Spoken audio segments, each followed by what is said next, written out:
अस्सलाम वालेकुम नाज़रीन। प्रोग्राम सियासत ऐं कानून में मां आहियां अव्हां सां गॾु नौमिता गुल ऐं मूंसां गॾु प्रोग्राम में मौजूद आहिनि मुंहिंजा को होस्ट ज़ैन ए सुमरो जेके लीगल एक्सपर्ट भी आहिनि। अस्सलाम वालेकुम ज़ैन साहब। वालेकुम सलाम। कीअं ठीकु आहियो जी तव्हां? जी बिल्कुलु। नाज़रीन, अॼु के प्रोग्राम में असां ॻाल्हि ॿोल कंदासीं जेके सियासी जेके लाह चाढ़ा आया इन पूरे हफ़्ते में ऐं उन्हनि जो जेको सियासी बैकग्राउंड आहे उहो छा आहे। ज़ैन, त सभ खां पहिरियों असां ॻाल्हि ॿोल कंदासीं सुप्रीम कोर्ट जेकी तहक़ीक़ाती इदारनि तफ़्तीश में हुकूमती मुदाख़लत मुतालिक़ पाण मुरादो नोटिस जी ॿुधणी दौरान हाई प्रोफाइल केसिस ख़ुसूसी अदालत ऐं नेब केसिस में तक़ररी ऐं तबादलनि खां रोके छॾियो आहे। इन जो बेसिकली बैकग्राउंड छा आहे? ॾिसो, तव्हां इहो ॾिठो हूंदो जीअं ई शहबाज शरीफ़ ओथ खयों ऐं हिकिड़ी कैबिनेट चेंज थी, गवर्नमेंट चेंज थी, उन गवर्नमेंट में जेके बि कैबिनेट मेंबर्स हुया उन्हनि जे अगेंस्ट तक़रीबन 80% खां मथे जेतिरा मेंबर्स आहिनि उन्हनि जी कैबिनेट जा उन्हनि जे अगेंस्ट केसिस हलनि पिया। बशूमुल उन्हनि जी जेके सीनियर लीडरशिप आहे, नवाज़ शरीफ़ खां वठी शहबाज शरीफ़, हमज़ा शहबाज, मरीम नवाज़, सभिनि जे अगेंस्ट केसिस हलनि पिया। इवन जेके पीपल्स पार्टी जी लीडरशिप बि ॾिसूं त तव्हांखे जीअं गवर्नमेंट टेक ओवर कयो, तव्हां ॾिठो हूंदो FIA जो DG चेंज थियो।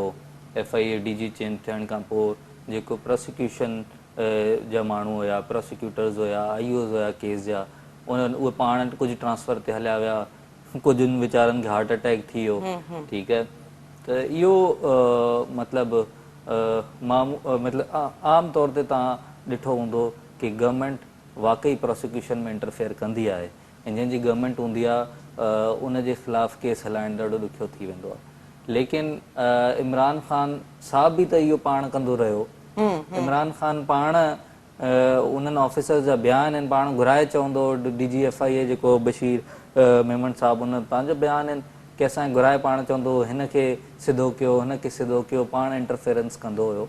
त ख़ैर इहो जॾहिं मामिलो थियो, जॾहिं प्रोसिक्यूशन केसनि जी नज़र आई कि इंट्रस्टेड ई न आहिनि, शहबाज शरीफ़ जे अगेंस्ट बि हिकिड़ो जेको आहे मनी लॉन्ड्रिंग जो FIA जे केस पेंडिंग हो, हुन में IO चेंज थी वियो, हुननि लेटर लिखियो कि असां इहो प्रोसीड नथा करणु चाहियूं। जेको पुराणो IO हुन बि लेटर लिखियो कि नई गवर्नमेंट अचे थी त इन करे असांजो इंट्रस्ट घटि थी वियो आहे।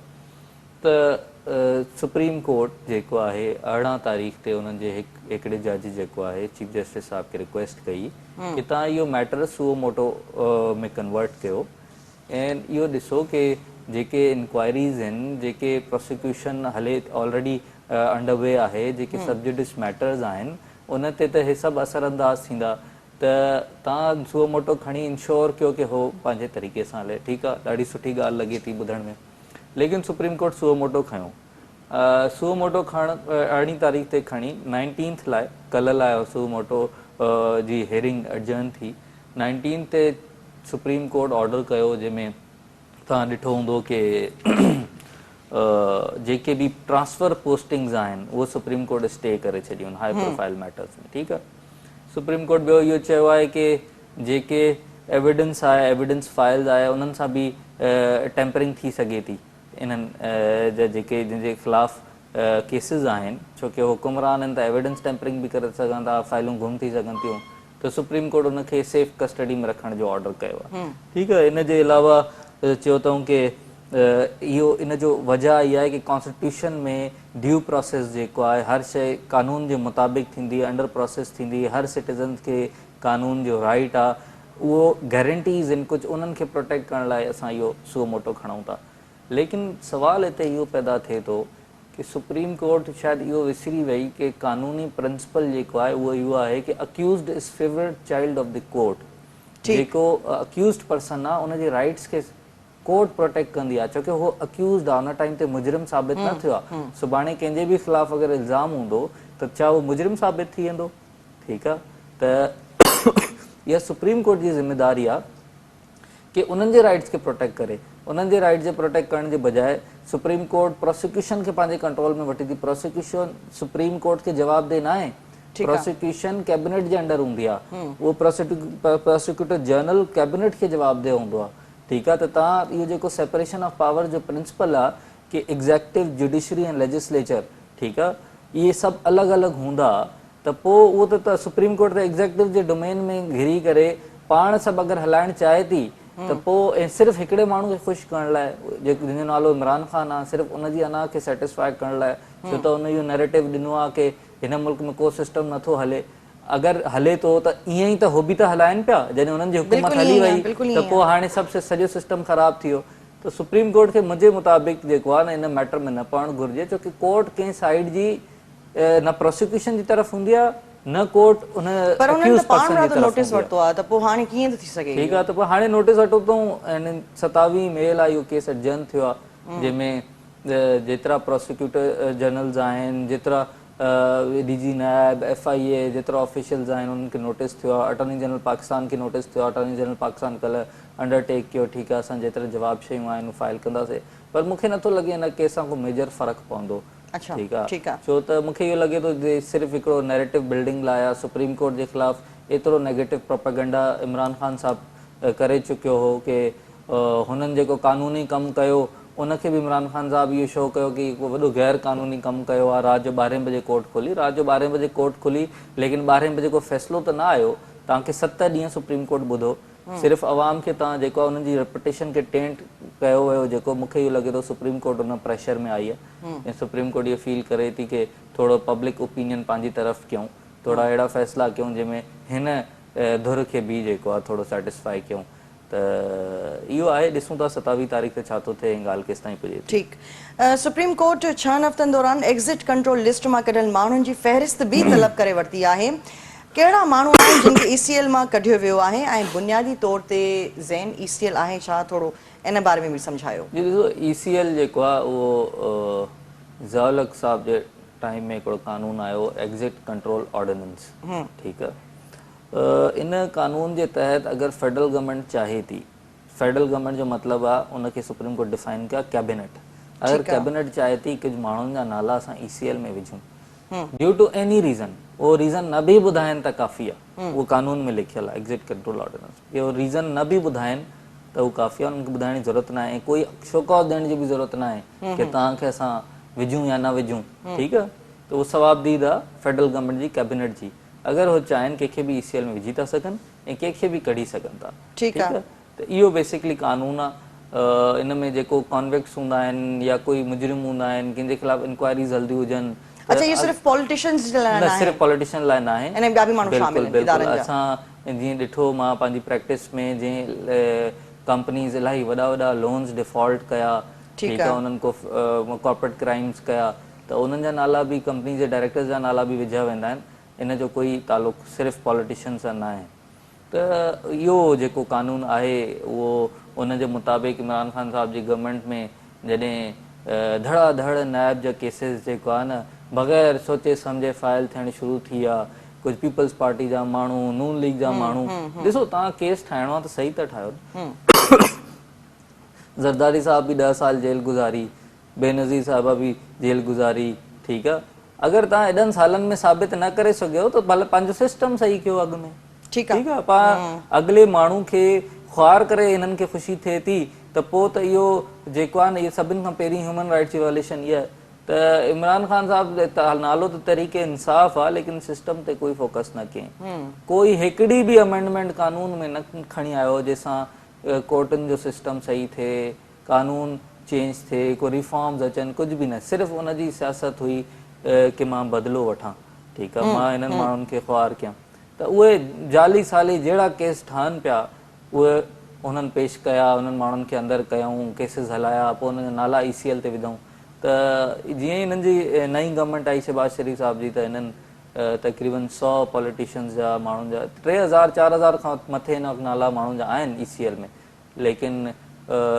तक़रीबन 100-150 माण्हुनि जा जंहिंमें शहबाज शरीफ़ साहब वारा पाण हमज़ा शहबाज ऐं कैबिनेट जा काफ़ी माण्हू ज़रदारी साहब इन्हनि सभिनि जा नाला हुया हा बिल्कुलु त उहे नाला ECL मां कढिया विया आहिनि त सुप्रीम कोर्ट जेको इहो सुओ मोटो खयो आहे उन में इन ते बि सुप्रीम कोर्ट खे तशवीस हुई कि जेको ECL में नाला आहिनि उहे तव्हां अगरि कढिया आहिनि त असांखे क्राइटेरिया ॿुधायो कि के क्राइटेरिया ते कढिया आहिनि सियासी बुनियादुनि ते कढिया आहिनि छा कयो आहे त उहो क्राइटेरिया बि सुप्रीम कोर्ट पुछण लाइ इन सुओ मोटो में जेको आहे न ऑर्डर कयो आहे ठीकु ज़ैन सदारती रेफरेंस ते फ़ैसिलो अची वियो आहे। सदारती रेफरेंस जेको असां हिन प्रोग्राम में पहिरें बि डिस्कस करे चुका आहियूं, हिकु भेरो ॿीहर डिस्कस कंदासीं। सदारती रेफरेंस आख़िर हुयो छा ऐं उन ते फ़ैसिलो छा आयो आहे? ॾिसो, जीअं ई नो कॉन्फिडेंस मोशन पंहिंजी हिकिड़ी फुल थ्रॉटल में आई, स्पीड वरिती हुन ऐं पीटीआई वारनि खे इहो नज़र अचणु शुरू थियो कि असांजी पीटीआई जा माण्हू नो कॉन्फिडेंस में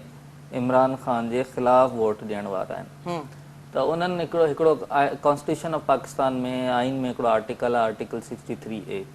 उहो आर्टिकल इहो चए थो, जंहिंजी सिंपल रीडिंग तव्हांखे ॿुधाए थी कि अगरि कोई माण्हू पार्टी डायरेक्शन जे ख़िलाफ़ पीएम जे नो कॉन्फिडेंस में वोट करे थो पार्टी डायरेक्शन जे ख़िलाफ़, त पोइ उन पार्टी जो लीडर इलेक्शन कमीशन खे लिखंदो, इलेक्शन कमीशन उनखे शो कॉज ॾींदी, पोइ डीसीट करे सघे थी। वरी उनजी अपील सुप्रीम कोर्ट में बि आहे। ठीकु आहे।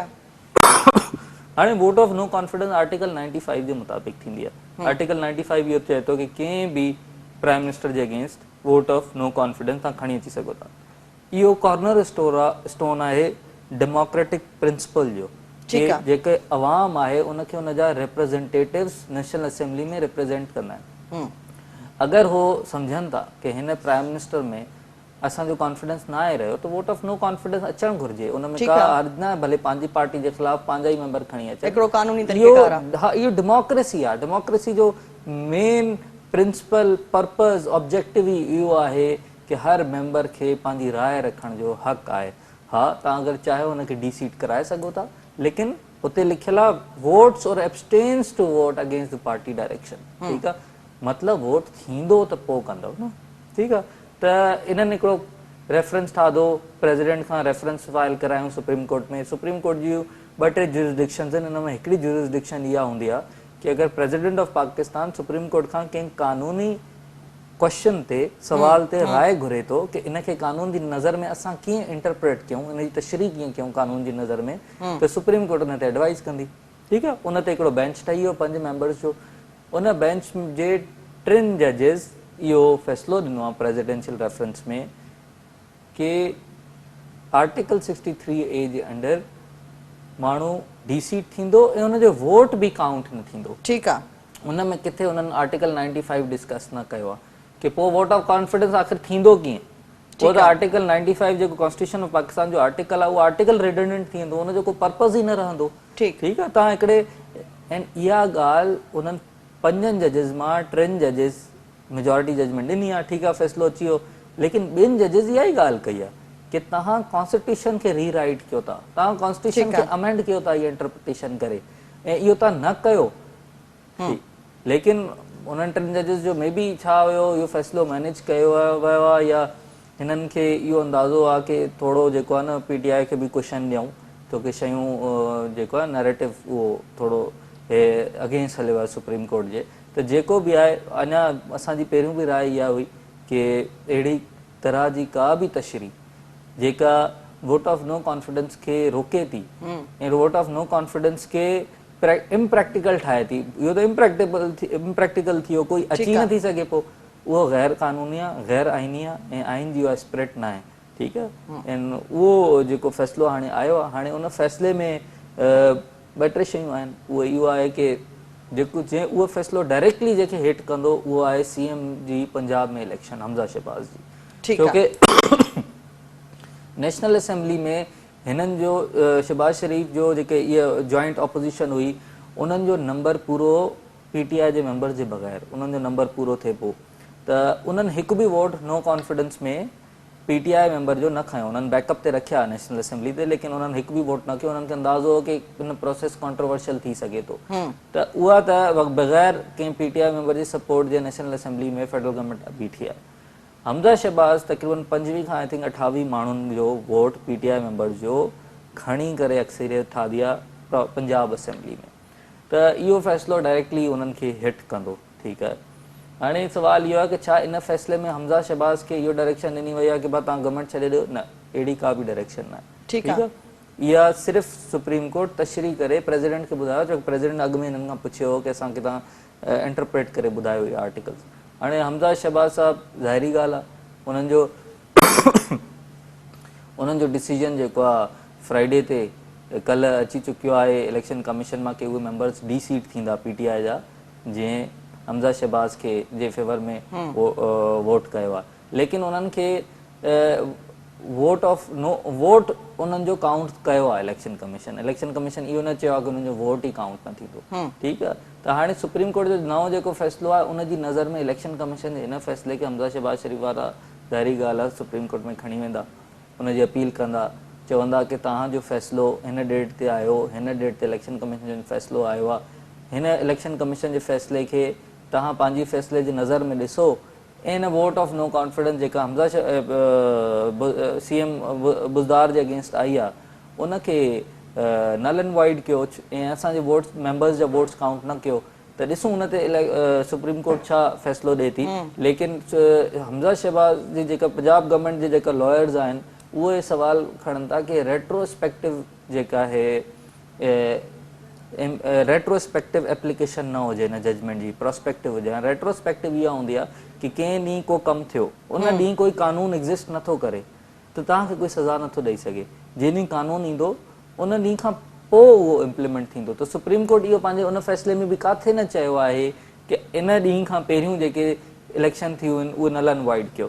लेकिन इन ते मुंहिंजी राय मुख़्तलिफ़ आहे। मुंहिंजी राय इहा आहे कि अगरि सुप्रीम कोर्ट सम्झे थी कि इहो फ़ैसिलो आहे ऐं सही आहे कि वोट काउंट न थियणु घुरिजे जेको ऑलरेडी ॾेई चुकिया आहिनि त इहो फ़ैसिलो हमज़ा शहबाज़ जी इलेक्शन ते पूरो लॻंदो। उनजी वजह इहा आहे कि सुप्रीम कोर्ट को नई कानून जी नओं कानून न ठातो आहे या नेशनल असेंबली में का नओं कानून न आयो आहे। ठीकु आहे, सुप्रीम कोर्ट हिकिड़े ऑलरेडी एग्ज़िस्टिंग लॉ हुयो उन जी तशरीह कई आहे। ठीकु आहे, त मतिलबु इहो कानून उन टाइम बि उहो ई हो ऐं अॻियां बि इहो ई हूंदो। ठीकु आहे, त मां इहो सम्झां थो कि हिन वक़्तु जीअं इमरान ख़ान खे असां क्रिटिसाइज़ कंदा रहिया आहियूं कि जॾहिं उनजे ख़िलाफ़ु फ़ैसिलो ईंदो आहे त इदारनि खे क्रिटिसाइज़ कंदो आहे, उनजे ख़िलाफ़ु फ़ैसिलो हूंदो आहे त चवंदा इदारा जानिबदार आहिनि। त नून लीग खे दिलि वॾो करणु घुरिजे ऐं हमज़ा शहबाज़ खे घर वञणु घुरिजे। उहो कानूनी तौर ते चैलेंज करनि भले, चवनि सुप्रीम कोर्ट जॾहिं हिन सिस्टम में रहणो आहे असांखे, इमरान ख़ान सां सभिनि खां वॾो एतिराज़ असांजो छा आहे कि उहो सिस्टम में नथो रहणु चाहे। ठीकु आहे, उहो सिस्टम नथो हलाइणु चाहे, उहो सिस्टम जा फ़ाइदा तो वठे थो लेकिन जॾहिं सिस्टम जे ख़िलाफ़ थो वञे उहो चए थो सिस्टम सॼो कॉम्प्रोमाइज़ आहे। ठीकु आहे, त असां इन्हनि जी मुल्क जी बहितरी हिन में आहे कि इदारनि जे अॻियां बो डाउन करनि। ऐं इदारनि जो मतिलबु मां ॿिया इदारा नथो चवां, इदारो मतिलबु मां जुडिशरी चवां थो। ठीकु आहे, जुडिशरी जी ॻाल्हि न, छोकी ईअं अगरि सिस्टम जे अगेंस्ट वेंदासीं त एनआरकी अची वेंदी। एनआरकी में तव्हांखे ख़बर आहे छा थींदो आहे, पोइ सर्वाइवल ऑफ फिटेस्ट हूंदो आहे, पोइ जेको ॾाढो उहो उनजो मतिलबु जेको आहे कंट्रोल हूंदो आहे हर शइ। ठीकु आहे, ठीकु आहे ज़ैन, ॻाल्हि ॿोल असां पंहिंजी जारी रखंदासीं। नाज़रीन, प्रोग्राम सियासत ऐं कानून में हिन वक़्तु थियो आहे हिकिड़े नंढड़े कमर्शियल ब्रेक जो।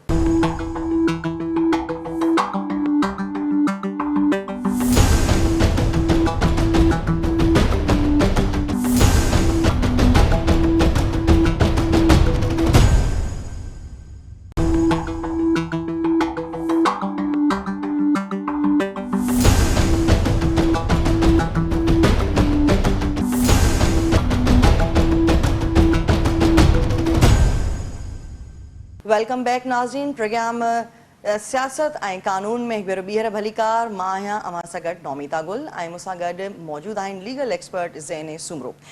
ज़ैन, कराची हिकु भेरो ॿीहर दहशतगर्दनि जे निशाने ते आहे। सदर में जेको धमाको कयो वियो उनजा कहिड़ा सबब थी सघनि था? दहशतगर्द आख़िर कहिड़ो पैगाम ॾियणु चाहिनि था? ॾिसो तव्हां, जॾहिं मुल्क internally political and economic disability ईंदी आहे, ठीकु आहे, त ऑब्वियसली जेके असांजा मुल्क जे ॿाहिरि दुश्मन आहिनि उन्हनि जा बि कन खड़ा थी वेंदा आहिनि। उहो चवंदा आहिनि हिन में हे ऑलरेडी वीक आहिनि त उनजो पंहिंजे जेको असांजा एजेंडाज़ आहिनि उन्हनि खे परसू कयूं, उनजो फ़ाइदो वठूं। त जीअं कराची में सुसाइड बॉम्ब हिकिड़ो जेको सुसाइड बॉम्ब थियो जंहिंमें हिकिड़ी माई साम्हूं आई ऐं उनजी ज़िम्मेदारी बलूचिस्तान लिबरेशन आर्मी वारा जेके BLA आहे उन एक्सेप्ट कई। तव्हां इहो ॾिठो हूंदो कि BLA जो इहो पहिरियों ई जेको आहे TTP जी तर्ज़ ते हमिलो हुयो, छोकी सुसाइड बॉम्बिंग उन्हनि जो जेको आहे हिकिड़ो नीश आहे। त इन में थोरो असांखे BLA ऐं TTP जो जेको आहे नेक्सस बि नज़र अचे थो। ठीकु पर आहे। इशू जेको आहे उहो इहो आहे कि जॾहिं का क्लियर पॉलिसी क्लियर डायरेक्शन न हूंदी आहे त पोइ इहे मसइला थींदा आहिनि। गवर्नमेंट का पोजीशन क्लियर न कई, जॾहिं अफ़गानिस्तान मां जे अमेरिकन्स जो एग्ज़िट थियो त तव्हां इहो ॾिठो हूंदो असांजो DGI साहिबु जनरल फैज़ साहिबु उते वञी चांहि जो कप खणी वञी बीह रहियो। इहो असां या ठीकु आहे, तव्हां अगरि का शइ मनूवर कई आहे, को तव्हांजो कंहिंमें रोल आहे अमेरिका जे वञण में, त दुनिया जे साम्हूं ईअं थोरी वञी करे बीह रहिबो आहे, उते तव्हां तस्वीरूं कढायो था। स्पाई मास्टर जेके दुनिया में जेको एजेंसीज़ लाइ कमु कंदा आहिनि उहे बिहाइंड द डोर्स कंदा आहिनि। बिल्कुलु ठीकु ईअं, आहे, बिल्कुलु त या त फ़ोटो कढाइण जो शौक़ु हुयो या छा हुयो, उनजी वजह सां शदीद असांजो मिसट्रस्ट US सां क्रिएट थियो। हिन वक़्तु US तव्हांखे ख़बर आहे हो तव्हांजी टेररिज़म में को साथ ॾियण लाइ तयारु न आहे, उनजो इंट्रस्ट ख़तमु थी वियो आहे जॾहिं हू अफ़गानिस्तान मां वियो। नंबर 1। नंबर 2 इहो तव्हां US खे इहो मैसेज ॾिनो कि तव्हां उन्हनि खे बैक स्टैब कयो आहे, तव्हां उनखे धोखो ॾिनो आहे, जॾहिं तव्हांजो DGI साहिबु वञी उते अफ़गानिस्तान में तालिबान सां वञी बीह रहियो हुननि जे वञण खां पोइ। ठीकु आहे, त हाणे इहे सभु शयूं आहिनि। जीअं मोहिद यूसुफ साहिबु इमरान ख़ान सां वियो जॾहिं अमेरिका, त उते कंप्लेन कई कि बाइडन असांजे हिकु दफ़ो बि 2018 खां अञा ताईं फ़ोन कॉल न कई आहे। ठीकु आहे, त तव्हांजा US सां अलॻि रिलेशन्स ख़राबु, तव्हांजा अच्छा तव्हांजा जेके इंटरनली तालिबान आहिनि उहे हाणे तव्हांखां रिवेंज वठणु चाहिनि था। ठीकु आहे, छोकी तव्हां जेको आहे का पॉलिसी न रखी आहे। ठीकु आहे, ऐं हाणे हुननि लाइ आसानु थी वियो आहे, होॾां इंडिया तव्हांजो दुश्मन, हिन अफ़गानिस्तान जो फ्रंट खुलियल, इन सां तव्हांजा तलुकात सही न, तव्हां मुल्क में हिकिड़े प्रॉक्सी वॉर मां गुज़रो था, उनजे मथां तव्हांजे इदारनि जी का पॉलिसी न, त इहो ॾाढो सीरियस इशू आहे। छोकी हाणे टेररिस्ट रीग्रुप करनि था, ऐं ख़ासि तौर ते जेके असांजा सियासी लीडर्स आहिनि उहा ख़ुददारा मतिलबु पंहिंजा एटलीस्ट टेररिज़म जी हद ताईं पंहिंजा डिफरेंसिस छॾे उहो इन टेररिज़म ते हिकिड़े पेज ते अचनि। पॉलिसी ठहंदी आहे, हमेशह ठहंदी आहे। जेके पाकिस्तान सिक्योरिटी काउंसिल आहे उहा बि उनजी बि पॉलिसी आहे, लेकिन इशू इहो आहे कि जॾहिं इंटरनली असांजी स्टेबिलिटी न हूंदी, सभिनि खां मेजर पॉलिटिकल माशी इकोनॉमिक स्टेबिलिटी, त का बि पॉलिसी तव्हां ठाहियो उहा इम्प्लीमेंट न थी सघंदी। ठीकु आहे, त इहे पार्टी सभु टेररिज़म जे इशू ते हिकिड़े पेज ते थियनि, ऐं ख़ुदारा इमरान ख़ान साहिबु इहे बयान ॾियणु छॾे ॾे कि हे गवर्नमेंट हुजे त इन खां भलो आहे एटम बम हणी छॾियूं मुल्क खे। अहिड़ियुनि शयुनि सां जेको इंतिशार पैदा थींदो आहे, एनार्की पैदा थींदी आहे, ऐं जेके अहिड़ा अनासिर आहिनि जेके मुल्क में अमन नथा चाहिनि, उन्हनि जो कॉन्फिडेंस बूस्ट थींदो आहे। ठीकु आहे, त असांजी लीडरशिप खे जेको आहे न थोरो यूनाइट थियणो पवंदो ऐं अकुल सां कमु वठणो पवंदो इन इशू ते। अॻूणे गवर्नर पंजाब उमर सरफराज़ चीफ में जी बरतरफ़ी जो फ़ैसिलो अदालत में चैलेंज करे छॾियो आहे, इन चैलेंज खे तव्हां कीअं था ॾिसो? ॾिसो, गवर्नर पंजाब जेको आहे उहो आर्टिकल 101 में कॉन्स्टिट्यूशन जे उहो प्रेसिडेंट ऑफ पाकिस्तान अपॉइंट कंदो आहे प्राइम मिनिस्टर जी एडवाइस ते। ठीकु आहे, ऐं प्राइम मिनिस्टर जेको आहे आर्टिकल 48 जे तहत प्रेसिडेंट ऑफ पाकिस्तान वटि पाकिस्तान में खुला अख़्तियार न आहिनि, उहो सिर्फ़ु हिकिड़ी सेरेमोनियल पोजीशन आहे, ऐं प्राइम मिनिस्टर हुनखे हर शइ में एडवाइस कंदो आहे। ठीकु आहे, त हाणे गवर्नर पंजाब खे हटाइण जी ॾाढी कोशिशूं कयूं, छो त ऑब्वियसली पंजाब में कैबिनेट जो ओथ CM जो ओथ न पियो वठे, उन खां पोइ कैबिनेट जो बि न वठंदो, 100 मसइला मसाइल। त प्रेसिडेंट ऑफ पाकिस्तान खे हिकिड़ी समरी मोकिलियऊं जेका उन्हनि रिजेक्ट करे छॾी। ठीकु, ऐं उन्हनि इहो चयो कि आर्टिकल 101 क्लॉज 3 में गवर्नर, उते लिखियलु आहे governor shall hold office till the pleasure of the president. ठीकु आहे, प्लेजर ऑफ द प्रेसिडेंट छा हूंदो आहे, उन्हनि जो बेसिकली मां उहा ॻाल्हि सम्झां, उनजो इहो चवणु आहे कि लॻी त PM जी एडवाइस ते सघे थो, लेकिन होल्ड कंदो office till the pleasure of president, जेसि ताईं प्रेसिडेंट चाहींदो या जेसि ताईं प्रेसिडेंट हुनखे इख्तियार उहो प्रेसिडेंट उते इहा तशरीह करनि था हिननि जी। पर एक्चुअली ॻाल्हि इहा आहे कि जेको डॉक्ट्राइन ऑफ प्लेजर आहे उहो अराइज़ थिए थो कॉलोनियल टाइम सां, अंग्रेज़नि जे टाइम में जेका क्वीन हुई, क्राउन हुयो, क्वीन खे हिकिड़ो डॉक्ट्राइन ऑफ प्लेजर जे तहत कंहिं बि ऑफिसर खे कॾहिं बि लाहे सघे थी या हणी सघे थी बग़ैर पुछे। ठीकु आहे, इहो गवर्नमेंट ऑफ इंडिया एक्ट 1935 में इहो कानून हुयो।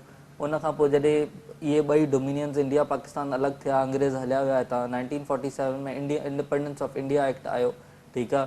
उन में जेको आहे इहो कानून ऑब्वियसली ख़तमु थी वियो, लेकिन असांजे कानून में अञा ताईं हुनजा ट्रेसिस नज़र अचनि था कि प्लेजर ऑफ प्रेसिडेंट, प्रेसिडेंट को क्राउन थोड़ी आहे, प्रेसिडेंट को किंग थोड़ी आहे कि हो पंहिंजी मर्ज़ी सां हिते कमु कंदो। प्रेसिडेंट वटि हिते कोई इख्तियार न आहिनि सवाइ हिन जे कि प्राइम मिनिस्टर, छो कि prime ministerial form of government आहे। हिते नेशनल असेंबली में डेमोक्रेटिक रिप्रेजेंटेटिव जे थ्रू पीएम इलेक्ट थींदो आहे, पीएम गवर्नर आहे, त प्रेसिडेंशियल फॉर्म ऑफ गवर्नमेंट हुजे हा। त आर्टिकल 48 क्लियर आहे कि प्राइम मिनिस्टर पीएम प्रेसिडेंट खे एडवाइस कंदो। त प्रेसिडेंट उहा रिजेक्ट करे छॾी, जेको मुंहिंजी नज़र में गैर आइनी हो। प्रेसिडेंट रिजेक्ट नथो करे सघे समरी, ठीकु आहे, ठीकु आहे, छो त प्रेसिडेंट हलंदो ई पीएम जी एडवाइस त इन्हनि उन बेसिस ते चैलेंज कयो आहे। लेकिन इहा ॻाल्हि बि बिल्कुलु आहे कि जेको रिमूवल हुयो गवर्नर जो, उहो प्रेसिडेंट हाउस मां न आयो। पहिरियों दफ़ो रिमूवल आयो, नोटिफिकेशन जेको निकितो उहो निकितो कैबिनेट डिवीजन न, ठीकु आहे। प्रेसिडेंट जो न समरी त अप्रूवल ई न हुयो। त इहा ॻाल्हि बि साम्हूं आहे जेको प्रैक्टिस जे अगेंस्ट आहे नॉर्मली। त इन जी तशरीह लाइ जेको आहे मां तशरीह त न चवंदुमि, पर इनखे जेको समरी खे चैलेंज करण लाइ गवर्नर पंजाब उहा पिटिशन इस्लामाबाद हाई कोर्ट में फाइल कई आहे। त ॾिसूं था हुन ते छा थो फ़ैसिलो अचे। ठीकु। परॾेही वज़ीर बिलावल भुट्टो ज़रदारी जी अमरीकी परॾेही वज़ीर एंटनी ब्लिंकन सां मुलाक़ात थी आहे। इन मुलाक़ात खे अव्हां कीअं पिया ॾिसो, कहिड़ा इम्पैक्ट पवंदा? ॾिसो, इहा जेको यूएस में विज़िट आहे बिलावल साहब जो, इहो 3 ॾींहंनि जो विज़िट हो। मेजरली बिलावल साहब हिकिड़ी मिनिस्टीरियल कॉन्फ्रेंस हुई फूड सिक्योरिटी, तो उन लाइ विया हुया। त उहा कॉन्फ्रेंस उन्हनि अटेंड कई। उन खां पोइ जेको मुलाक़ात हिननि जी यूएस सेक्रेटरी सां थी, इहा उन में तव्हां ॾिठो रवायती तौर जो बयानु आयो साम्हूं कि असां जेको आहे कोऑपरेशन असांजी रहंदी पाकिस्तान में टेररिज्म जे अगेंस्ट, पाकिस्तान खे इकोनॉमिकली बिल्ड कंदासीं, ट्रेड कोऑपरेशन रहंदी, जेके रवायती जॾहिं ॿ काउंटर पार्ट्स या लीडर्स मुल्क जा मिलंदा आहिनि हिकिड़ो बयानु ईंदो आहे, ओड़ो बयानु आयो। यूएस सेक्रेटरी इहो चयो कि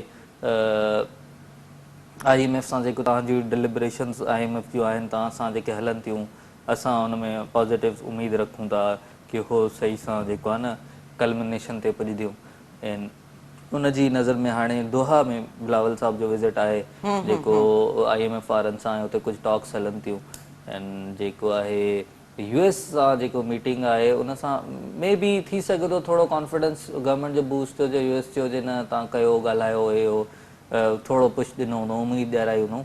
लेकिन को बि बयानु मेजर साम्हूं न आयो US जी तरफ़ां कि असां तव्हांखे को ग्रांट ॾियणु चाहियूं था, अहिड़ो को बि बयानु न आयो। त मूंखे इहो लॻे थो इहो जेको विज़िट हुयो इहो सिर्फ़ु हिनखे हिकिड़ो आई वॉश लाइ विज़िट हुयो।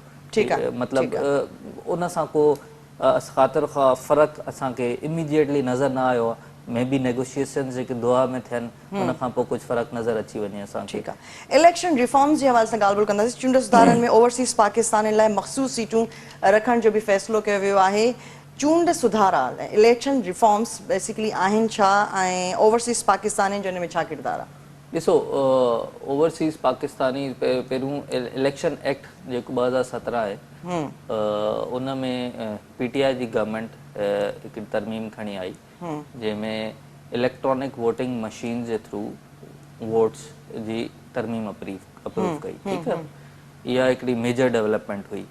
ॿी शइ इहा हुई कि जेके फॉरेन पाकिस्तानीज़ आहिनि, जेको PTI जो सपोर्ट बेस आहे मेजर, उन्हनि खे हिननि वोट जो हक़ ॾिनो त उहो उन्हनि जेको आहे उहो हाणे कीअं कहिड़े तरीक़े सां वोट ॾींदा उहो ऑब्वियसली मोडालिटीज़ अॻिते हाणे डिसाइड थींदियूं कि उन्हनि खे ॿ टे MNA ॾींदा या उहो पंहिंजे हल्के जे हिसाब सां उनखे 2 टे रिप्रेज़ेंटेटिव्स ॾींदा, छा कंदा। लेकिन जेको हो आहिनि जेको शहबाज शरीफ़ साहब जी गवर्नमेंट आहे, उहा इलेक्शन रिफॉर्म्स जो जेको इन्हनि इलेक्शन रिफॉर्म्स खे उन्हनि रिजेक्ट कयो। पंहिंजी जॾहिं PTI गवर्नमेंट खणी आई, उन्हनि इहो चयो कि इलेक्ट्रॉनिक वोटिंग मशीन हिकिड़ो इलेक्शन खे मनूवर करण जो ऐं रिज़ल्ट्स खे टेम्पर करण जो हिकिड़ो तरीक़ो हूंदो, ठीकु आहे। ऐं इन सां त असां उनखे उन ते ट्रस्ट न आहे त असांखे मैनुअल सिस्टम ई खपे। त इहो उन्हनि रिजेक्ट कयो। त हाणे उन्हनि इहो चवनि था कि असां इलेक्शन रिफॉर्म्स करे इलेक्शन ॾे वेंदासीं। त मूंखे इहो लॻे थो इलेक्ट्रॉनिक वोटिंग मशीन वारे खे हे शायदि रिजेक्ट करनि, ठीकु आहे। लेकिन रिजेक्शन जी हिननि खे सॉलिड रीज़न ॾियणो पवंदो कि उहो छो नथो। EVM ॾिसो, इलेक्ट्रॉनिक वोटिंग आहे त सुठो मेयर न हिकिड़ो, बिल्कुलु, लेकिन बिल्कुलु हुनजो ईअं आहे। सॉलिड रीज़न ॾियणो पवंदो आहे आवाम खे कि असां छो था हुनखे रिजेक्ट कयूं। ॿियो इहो कि फॉरेन पाकिस्तानी जो जेको वोट आहे उहो जेको आहे ॾाढो मैटर रखे थो ऐं इंटरनेशनली जेको आहे इहा हिकिड़ी हिन वक़्तु इन शइ आहे, छो त कैनेडा बि, न्यूज़ीलैंड बि, ग्रीस बि सभिनि पंहिंजे मुल्क जे फॉरेनर्स खे जेके ॿाहिरि वेठा आहिनि उन्हनि खे वोटिंग राइट्स रिसेंटली ॾिना आहिनि। ठीकु त इहो अगरि वोटिंग राइट्स फॉरेन पाकिस्तानीज़ खे मिलनि था त हिन में को ॾोह न आहे, ठीकु आहे। लेकिन ॻाल्हि इहा आहे कि हिन ते क्रिटिसिज़म इहो थिए थो जेको माण्हू मुल्क में वेठो ई न आहे उहो कीअं सम्झंदो कि मुल्क में थिए छा थो ऐं वोट कीअं कंदो, हो त खाए बि ॿाहिरि थो, कमाए बि ॿाहिरि थो, सभु कुझु ॿाहिरि थो, लेकिन असांखे उनजो वोट जी अहमियत आहे। जेको असांखे मेजर चंक ईंदो आहे रेमिटेंसिस जो, जेको फॉरेन एक्सचेंज में असां वटि हूंदो आहे त फॉरेन एक्सचेंज खे एनहांस कंदो आहे, उहो असांखे फॉरेन पाकिस्तानी सां अचे थो। त भले तव्हां चओ कि सॼी उमिरि ॿाहिरि रहिया हुजनि त हुननि जा लिंक्स आहिनि, हुननि जा कनेक्शन्स आहिनि, हो डिफरेंट तरीक़नि सां मुल्क में इन्वेस्टमेंट्स करनि था ऐं तव्हांखे उन हल्के खे बि जेको आहे न राज़ी रखिणो आहे। त फॉरेन पाकिस्तानी से मां सम्झां थो वोट ॾियणु खपनि, पर ॾिसूं था हे छा तरमीम हिन वक़्तु हिन करंट गवर्नमेंट खां पुछनि था था कि तव्हां तरमीम कहिड़ियूं कहिड़ियूं करणु चाहियो था, त एग्ज़ैक्टली हे कंहिं कंक्लूजन ते न पुॻाइनि कि हिननि खे कहिड़ियूं तरमीमूं करणियूं आहिनि। ठीकु आहे, ठीकु आहे। अच्छा, क़ौमी असेंबली खे बि ॿीहर ख़तमु करण जूं ॻाल्हियूं हली रहियूं आहिनि, इन जो बैकग्राउंड छा आहे? ॾिसो, क़ौमी असेंबली जॾहिं ठही उन खां पोइ जीअं टर्मोइल मां इहा कैबिनेट गुज़री, छो त कुझु डिसीजन्स जीअं खणणा हुया टाइम ते न खयूं। हाणे सुप्रीम कोर्ट जी बि डिसीजन अची चुकियो आहे कि आर्टिकल 63A जे अंडर जे मुनरिफ़ अरकान वोट ॾिनो, भले उहो क़ौमी उहे मेंबर न हूंदा ऐं वोट बि काउंट न थींदो, भले उहो क़ौमी असेंबली खे इफेक्ट नथो करे, पर पंजाब जी गवर्नमेंट खे त इफेक्ट करे थो। त हिन वक़्तु हर ॾींहुं डॉलर प्राइस वधी थी वञे, मुल्क में हिकिड़ी एनार्की जी शक्ल नज़र अचे थी, ठीकु आहे। उनजी इलाही वजूहात आहिनि, ठीकु आहे। इहा न आहे कि इहा गवर्नमेंट पाण फेल थी, पर इलाही ॿियूं वजूहात आहिनि। काफ़ी डिसीजन इमरान ख़ान जा हुया जेके अॼु इमरान ख़ान पाण हिन जॻह ते हुजे हा त इन पोज़ीशन में हुजे हा, इहा 100% इहा, लेकिन हाणे उहा बुराई कंहिंजी हुई कि हिननि हुननि खे लाहे छॾियो, ठीकु आहे। वोट ऑफ नो कॉन्फिडेंस पहिरियों दफ़ो मुल्क में आई, आवाम खे बि ख़बर न हो हिन जो मक़सदु छा आहे, हिन सां कीअं रिएक्ट कबो इन सिचुएशन में, लीडर्स खे बि ख़बर न हुई कि हिन में कहिड़ो इम्प्रेशन वञी सघे थो आवाम खे, सिंपैथी जो इम्प्रेशन वेंदो, कहिड़ो वेंदो, ठीकु आहे। त उहो हिन वक़्तु जेको आहे मूंखे इहो लॻे थो, छो त तव्हां ॾिठो कि तव्हां ख़बरूं ॿुधियूं हूंदियूं हफ़ीज़ शेख साहिब जो ऐं ॿ टे ॿिया निगरान वज़ीर आज़म जेके इंटरव्यू थिए थो, ऐं उहो जेके इकोनॉमिस्ट हूंदा शेख रशीद साहिब चयो, ऐं वाक़ई उहा ॻाल्हि सही आहे। उहे चाहिनि था कि असां जेके टफ डिसीजन्स आहिनि उहो निगरान गवर्नमेंट खां कराए, असेंबली डिज़ोल्व करे निगरान गवर्नमेंट खणी अचूं, टफ डिसीजन्स करायूं। कंहिंखे पंहिंजी सियासत जी परवाह न हूंदी उन निगरान गवर्नमेंट में, टफ डिसीजन मुल्क लाइ खणंदा, नेक्स्ट इलेक्शन ॾे हलिया वञूं। त इहा बिल्कुलु पॉसिबिलिटी आहे असेंबली मथां डिज़ोल्व थिए ऐं इलेक्शन अनाउंस थी वञनि। ठीकु आहे। अच्छा, थोरी मईशत ते ॻाल्हि ॿोल कंदासीं। पाकिस्तानी रुपयो किरंदो पियो वञे, अमरीकी डॉलर बुलंद तरीन सतह ताईं पहुची वियो आहे, गवर्नमेंट केतिरनि ई शयुनि जी इम्पोर्ट बैन करे छॾी आहे, IMF ऐं पाकिस्तान विच में ॻाल्हियूं बि हली रहियूं आहिनि, केॾांहुं थी वई हिन मईशत ऐं थींदो छा अॻिते? ॾिसो, सभिनि खां वॾो मईशत जो जेको इशू आहे उहा आहे US dollar. US dollar price जो जेका आहे न उहा हाइक ते आहे ऐं रुपी जी प्राइस सफ़ा नोज़ डाइव ते आहे। 200 ताईं पहुची आहे मुंहिंजे ख़्याल में डॉलर। बिल्कुलु, अॼु शायदि 200 खां मथे बि हलियो वियो हुजे। त जेका अनसर्टिनिटी आहे IMF जे प्रोग्राम सां, जेको ॾिसो मुल्क में बिज़नेस हलंदो आहे सर्टिनिटी ते, ठीकु आहे। जेका अनसर्टिनिटी हूंदी आहे बिज़नेस खे तबाह कंदी आहे, ऐं उहा मेजर अनसर्टिनिटी आई आहे IMF प्रोग्राम जी जेका एक्सटेंडेड फाइनेंस फैसिलिटी आहे। अगरि हुनजी ट्रांच असांखे नथी मिले त डॉलर अञा मथे वेंदो, हिकु अनसर्टिनिटी क्रिएट थिए थी, ठीकु आहे। ॿी इहा शइ आहे एब्सेंस ऑफ डिसीजन मेकिंग, ठीकु आहे, टाइम ते डिसीजन्स न खयां विया, ठीकु आहे। IMF चए थो कि साईं तव्हां पेट्रोल जी प्राइसिस जेका सब्सिडी ॾिनी आहे आवाम खे उहा ख़तमु कयो, इलेक्ट्रिसिटी ते जेका सब्सिडी ॾिनी आहे उहा ख़तमु कयो, ठीकु आहे। गवर्नमेंट अगरि उहा ख़तमु करे थी त होॾां गवर्नमेंट अनपॉपुलर थींदी, गवर्नमेंट खे नवां इलेक्शन्स बि खटणा आहिनि। हाणे IMF ऐं गवर्नमेंट जे दरमियान हिकिड़ो हॉर्न्स लॉक थी विया आहिनि, ठीकु आहे। ॿिन्हिनि लाइ जेको आहे हिकु बि क़दम अॻे वधणु या पोइते थियणु ॾुखियो थी वियो आहे, ठीकु आहे। त हाणे इहो ॾिसूं था। ॿियो, असांजी फॉरेन जेको रिज़र्व्स आहिनि उहे डिप्लीट थियनि था, ठीकु आहे। असां वटि मतिलबु रिज़र्व्स हेठि वेंदा त ऑब्वियसली डॉलर प्राइस मथे वेंदी ऐं इहो सॼो जॾहिं हिकिड़ो विशेष साइकिल ठही वेंदो आहे त बिज़नेसमैन रुली वेंदो आहे, उहो को बि हिकु रुपयो बि न आणंदो तव्हांजे बिज़नेस में ऐं अञा पंहिंजे बिज़नेस मां पैसा कढंदो, पंहिंजा फॉरेन रिज़र्व्स कढंदो। उनजो रीज़न इहो आहे की बिज़नेसमैन चवंदो आहे की मूंखे अगरि 10 रुपयनि जी शइ ठाहिणी आहे त मूंखे ख़बर हुजे त मां केतिरो प्रॉफिट ठाहींदुमि, पर 10 रुपयनि जी शइ अगरि ठहे ई थी त विच में उहो 10 जे बजाए 15 जी थी वेंदी, जेसि ताईं कस्टमर जे पुॼंदी 30 जी कॉस्ट थी वेंदी, बिज़नेसमैन चवंदो मां त नुक़सान में हली वेंदुमि। ठीकु आहे, त उहो जेको मेजर रीज़न आहे। ॿियो इहो आहे की कॉमोडिटी प्राइसिस असांजूं जेको आहे इकॉनमी इन्हनि सभिनि शयुनि जी वजह सां जेके असांजो डेली ज़रूरियात जी शयूं उन्हनि जी प्राइसिस मथे वञनि थियूं, छोकी ऑब्वियसली कुझु शइ इम्पोर्टेड हूंदियूं आहिनि, हिकिड़ो विशेष साइकिल हूंदो आहे, उन में इहे शयूं हलंदियूं आहिनि, हिकिड़ी शइ ॿी शइ खे सपोर्ट कंदी आहे।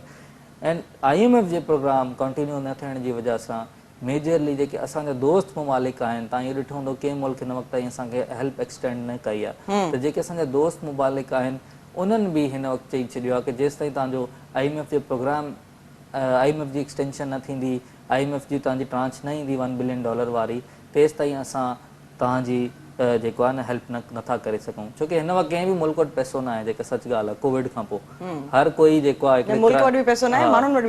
हर कोई हिकिड़े क्रंच मां गुज़रे थो। ठीकु आहे, त काफ़ी अर्सो जेका सप्लाई साइड बंदि रही, हाणे सप्लाई साइड खे हर मुल्क ठाहे थो, मैन्युफैक्चरिंग करे थो, उनखे एनहांस कंदो त कमाईंदो। सही, ठीकु आहे, त हर कोई हिन वक़्तु IMF ते नज़रूं ॾेई वेठो आहे।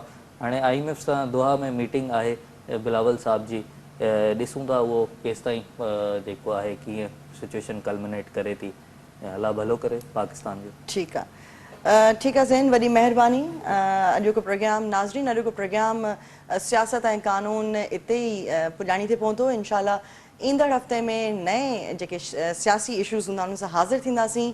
नौमिता गुल ऐं ज़ैन सुमरो खे ॾींदा इजाज़त। अल्लाह हाफ़िज़।